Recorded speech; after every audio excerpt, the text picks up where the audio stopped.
Hey guys, welcome back to Critical Flick. Today I'm reviewing Raised by Wolves from HBO Max. So Raised by Wolves is the newest series on HBO Max that was created by Ridley Scott, and it was probably my most anticipated thing to be coming to this platform.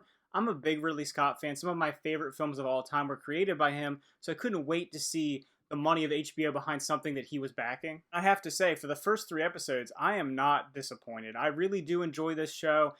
Basically the story of this show is that a couple of androids are sent out into space. Earth has this huge battle between people that are religious, non-religious, kind of a technology thing. It's like a really, really high science fiction show. And basically, just to really boil it down to what it is they fly out, they leave in a pod, they have embryos, they need to seed life onto this new planet, they're trying to create life, trying to create a society where the religion doesn't exist, trying to get away from some of the things that cause the end of Earth.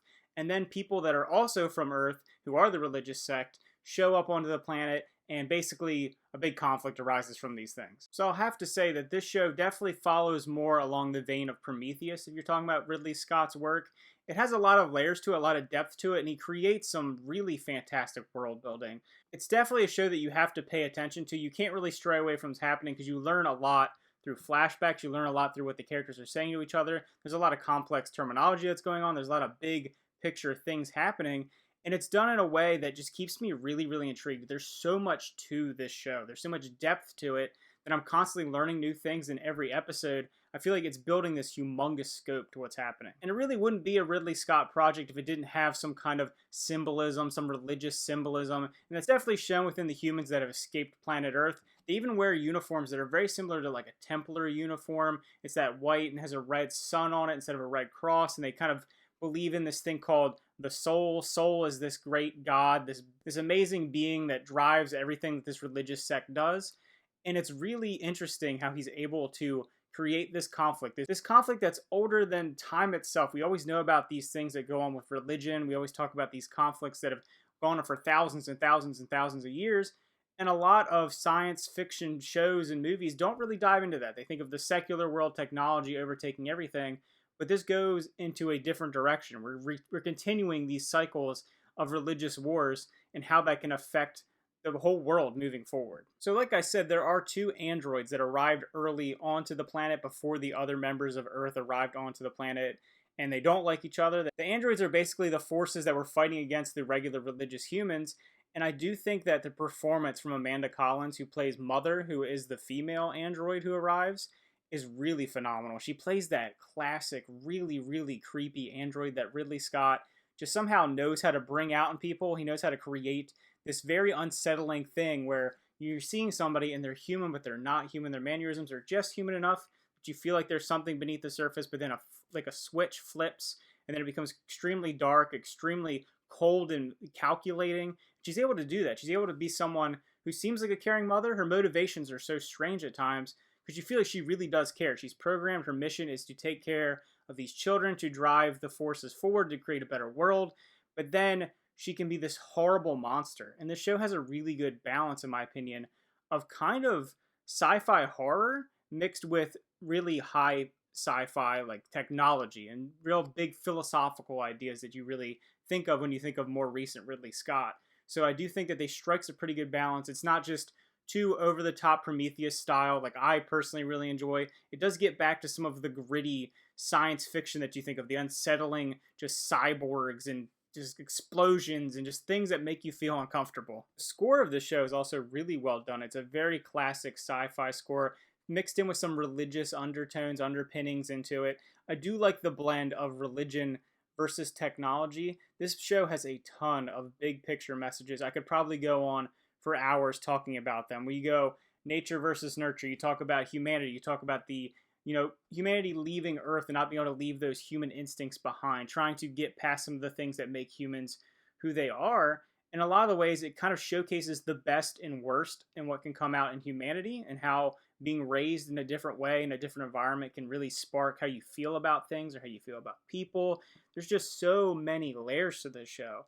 And I will say, it does get a little overwhelming at times. I do enjoy it, but I had to kind of rewatch a couple scenes. I had to rewatch some things to really make sure I understood what was happening, made sure I was really diving into the lore. There's so much lore. There's so much going on with these people. I do really like how this show drives forward the idea of what humanity can be like if it isn't kind of created by human beings. If that makes any sense to you, being raised as a kid by technology, we saw it actually in a recent film on Netflix called Mother, and this really drives that point even further forward, that we're trying to get away from humanity. We're trying to not be what makes humans who we are and start a new world, and how you can't really push the humanity out of being human. And I just really think that's an interesting concept. And the show also really likes to tackle both sides of religion, how religion can be a destructive, dividing force, but then how religious can be a comforting and progressive force. That's something that really helps people get through some of the hardest times in their lives. There's a scene in particular where the child, whose name's Campion, he just wants to believe. He wants to pray to somebody. He wants to think there's a bigger purpose, there's a bigger thing happening than just the logical, cold world around him. And, to say, don't do that. And then they kind of bring up the idea of it's helpful to him and it's something that really helps him get through the hard times. And then you see the other side of this religious factions that kind of led to the end of the world. And you see the darkness and the kind of the hierarchy of things.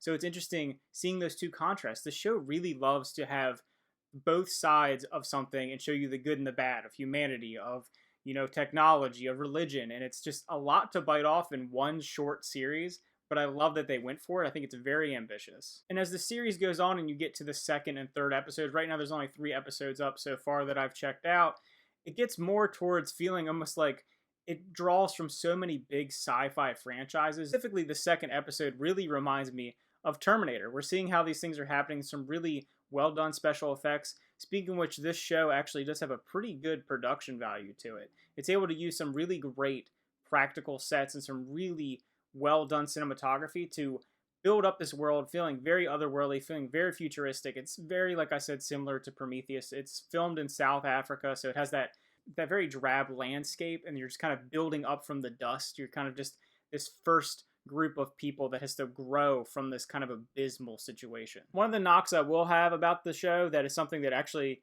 in a way, helps it is the use of flashbacks. There's a ton of flashbacks. It's constantly flashing back and forth between before the war, during the travel, how all this is happening.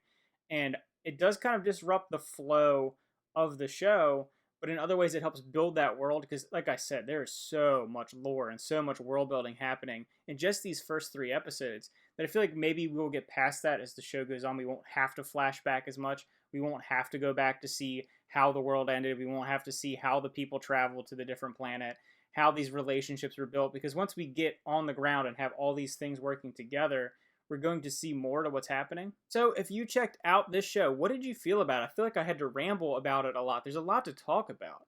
I feel like I'm constantly thinking of other things while I'm watching it and how this show is just trying to create such an impressive and deep world and some really big concepts, trying to dive into some humongous concepts. But I definitely like to see that the characters are starting to have some depth. I was a little worried with the first episode that it was going to be just really surface level and things weren't going to be that much more than kind of just this simple concept of humanity versus technology. But now we're starting to see some more characters that are coming into the fold that have some more complexity to them. Mother obviously seems to become a very complex character. I'm liking that Father seems to be becoming more of a complex character by the 3rd episode. And I just can't wait to see how it plays out. So like I said, if you've seen this show, let me know what you thought about it. Let me have some theories, what you think are going to happen. What do you think is really behind everything that's going on? Who's the creator? They talk about this creator all the time. And are we going to get to find out how this all really unfolded? And again, thanks for watching. Remember to like and subscribe. See you guys next time.